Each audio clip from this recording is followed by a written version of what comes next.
Hay personajes en la historia del mundo, pero particularmente en la historia de México, que con su propia existencia han sido un punto de inflexión en la construcción de este país. Y como una persona con inclinación a ideas izquierdistas, la presencia y la existencia y el ascenso al poder del expresidente Andrés Manuel López Obrador se me hace un punto clave de estudio para comprender y entender la estructura de lo que actualmente es el poder en el país. Así que acompáñame en este recorrido por la historia de vida, su influencia, su marco histórico y sus influencias jurídicas. Así que empecemos con esto. Empecemos con los datos biográficos sobre la vida de Andrés Manuel López Obrador. Naciendo en el municipio de Macuspana, Tabasco, en un pueblo llamado Tepetitán, un 13 de noviembre de 1953, de padres Andrés López Ramón y Manuela Obrador González, mismos que humildemente sobrevivían y mantenían a su familia con una tienda llamada La Posadita. Creció en un entorno rural, mismo que es muy común en mi sureste mexicano. Lejos de aquella política nacional, lejos de aquellos ruidos, de aquellos escándalos que pudieron haber atormentado o moldeado de una manera distinta la conciencia del joven Andrés. Estudió la preparatoria en Villahermosa, Tabasco, y posteriormente se mudó a la Ciudad de México para estudiar la carrera de Ciencias Políticas y Administración Pública en nuestra universidad, la Universidad Nacional Autónoma de México, donde ingresó a principios de los años 70 y su licenciatura la culminó en 1976.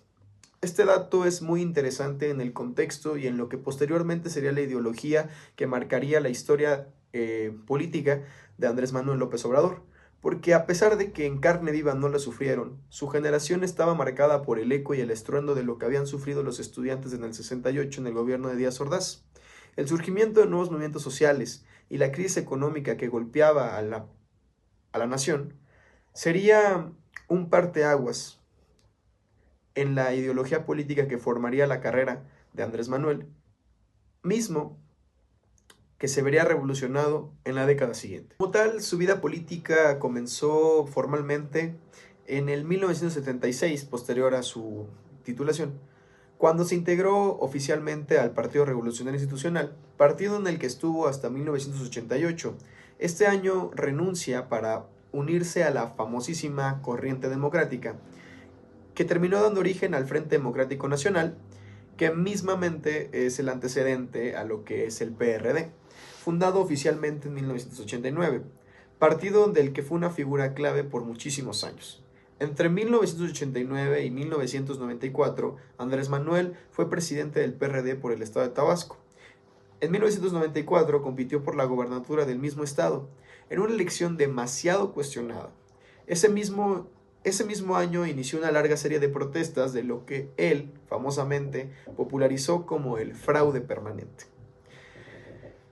Transportándonos al año 2000, fue electo como jefe de gobierno de lo que en ese momento aún era el DF, hoy Ciudad de México, y su periodo del 2000 al 2005 lo colocó en un escenario nacional. Obras como los segundos pisos, las pensiones para adultos mayores y el destino cercano marcaron una etapa crucial, dejándonos ver el énfasis y el enfoque que iba a hacer sobre su carrera política posterior a su gobernatura. Y bueno, para sumarle a esto vienen aquellas 3 elecciones por las cuales tuvo que pasar el candidato para por fin consumarse como el presidente, ya que en 2006 participó en las elecciones donde perdió, después 2012 donde volvió a quedar en segundo lugar y finalmente 2018 cuando por fin ganó con el más de 53% de aprobación. Teniendo en cuenta la plantilla electoral que maneja nuestro país, el 53% es una cantidad bastante considerable. Bueno, ahora hablemos de algo que aunque ha sido demasiado controversial, también es súper importante analizar. Hablemos del gobierno de Andrés Manuel López Obrador. Toma el poder el 1 de diciembre de 2018, bajo la legitimidad electoral más grande que se había visto desde 1982. Su gobierno se construyó sobre algunas ideas que él venía promoviendo desde las otras pasadas 2 elecciones. La austeridad republicana, el combate contra la corrupción, primero los pobres y el rescate del Estado en sectores estratégicos, particularmente centrándonos en el tercer punto de primero a los pobres. Y uno de los más sonados movimientos que hizo el presidente después de la toma de su poder fue convertir Los Pinos, que en ese momento era donde residía el presidente, en un espacio completamente público y mudarse al departamento dentro del Palacio Nacional, ocupando un pequeño espacio pero simbólico. En cuanto a los programas sociales que el mismo presidente como que alentó a su creación, o mejor dicho que creó, es la pensión universal para adultos mayores, jóvenes construyendo el futuro, sembrando vida y becas Benito Juárez, por mencionar algunos. Y como algo completamente nuevo, a diferencia de los otros presidentes, él mantenía una comunicación diaria mediante sus conferencias mañaneras, que eran aproximadamente a las 7 de la mañana, que lo colocaron como un presidente que, a pesar de que quizás no llegaba a ser transparente en un 100%, sí lograba mínimo dar esa impresión de dar la cara ante los problemas que atacaban al país. Sin embargo, estos mismos problemas lo empezaron a acechar demasiado. Su estrategia de seguridad con abrazos y no balazos, el aumento del papel de las Fuerzas Armadas, cuando él mismo había criticado fuertemente a los gobiernos anteriores por el intento de militarización del país, la confrontación constante con el INE, la Suprema Corte y diversos organismos autónomos, proyectos como el Tren Maya, la refinería de Dos Bocas y el aeropuerto Felipe Ángeles fueron criticados grandemente por el impacto natural. El Tren Maya siendo un ecocidio completamente, el aeropuerto Felipe Ángeles una pérdida de dinero porque ya había un aeropuerto en progreso cuando canceló este mismo para crear el Felipe Ángeles, y también, ¿por qué no?, la refinería que no refinaba nada. Claro, no debemos de olvidar que este gobierno también se vio azotado por la pandemia del COVID-19, misma que amenazó con destruir todo lo que conocíamos, misma que desestabilizó el país económicamente más de lo que ya estaba, misma que amedrentó contra la salud de todos los mexicanos y misma que el presidente ignoró, instándonos a salir y a convivir de manera normal. Y para contemplar las aportaciones jurídicas y políticas, dejándonos de tecnicismos y yendo claro a los hechos, desde su primer año de mandato, impulsó reformas constitucionales en diferentes materias, en lo que abarca la educativa, la laboral, la fiscal, la penal, la energética y la laboral. En 2022 promovió lo que se le conoce como la revocación de mandato, una práctica innovadora, cuanto menos, y muy distinto a lo que se había conocido en el panorama nacional. En 2024, ya casi para finalizar su sexenio, presentó un paquete muy polémico de reformas, entre ellas la más sonada y obviamente más odiada por el público mexicano, la reforma al Poder Judicial, que de alguna manera buscaba descomponer y reorganizar a los órganos autónomos y, aunque lo suene un poco mal, empezar a centralizar el poder. Bueno, también es importante que reorganizó el papel del Estado en sectores como energía, en obras públicas, limitando la participación privada, atentando contra los neoliberales y el proceso de los expartidos habían logrado instaurar en el poder, descentralizando un poco el poder en el sector privado y fortaleciéndolo más en el sentido del Estado. Especialmente en el tema de electricidad, particularmente con CFE y con Pemex. A nivel político, fortaleció su partido Morena al punto de convertirlo en la fuerza dominante del país, y aunque él se quejaba del partido hegemónico anterior, que era el Partido Revolucionario Institucional, pues de alguna u otra manera él instauró un nuevo poder hegemónico que gobierna con totalidad y sin ninguna restricción el país, que es Morena. Miren, no hay que ser un experto para ver que su legado tiene dos tipos de caras: ampliamente vasto en los derechos sociales, con un peligro de desequilibrio económico, pero también tensó la soberanía, tensó el equilibrio entre los poderes y obviamente generó una controversia muchísimo más grande de lo que él esperaba. Y para continuar, empezamos con el marco histórico. AMLO llega a un México destrozado moralmente, pisoteado y dominado por la hegemonía priista, con un poquito de deslumbranzas del PAN en el poder, con Fox y con Calderón. Sin embargo, el pueblo mexicano estaba harto de la hegemonía que los otros partidos instauraban.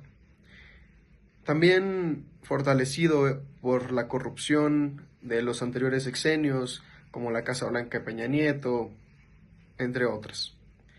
También la crisis de violencia causada en 2006 por la guerra contra el narco promovida por el expresidente Felipe Calderón. Y obviamente la desigualdad creciente.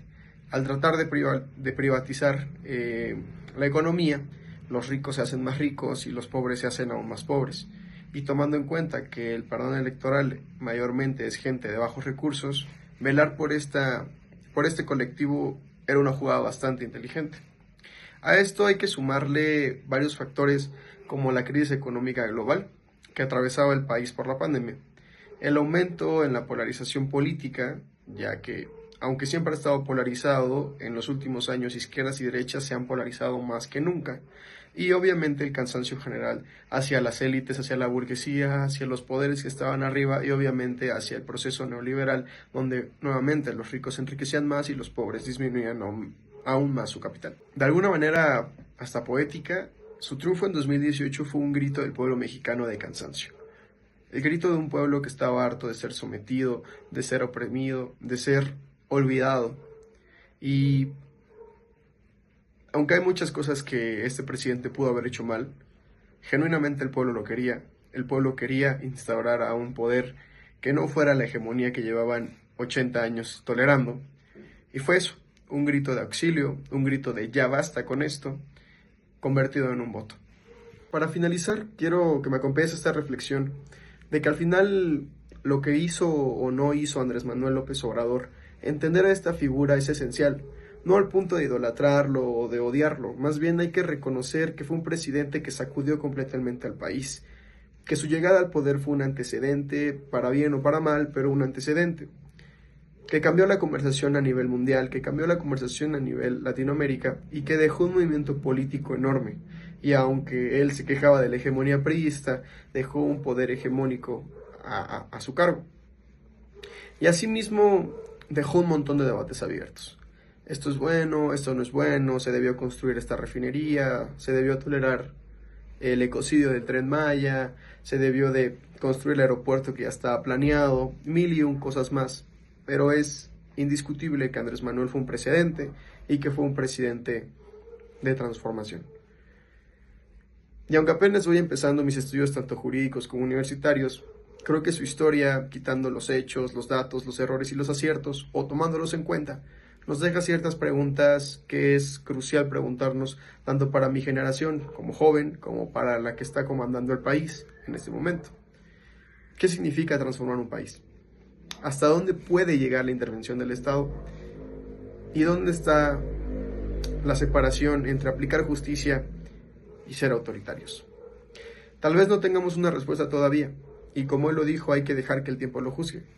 Pero conocer la historia de líderes como este nos ayuda a decidir en qué líderes queremos confiar y qué país queremos construir. Muchas gracias por ver.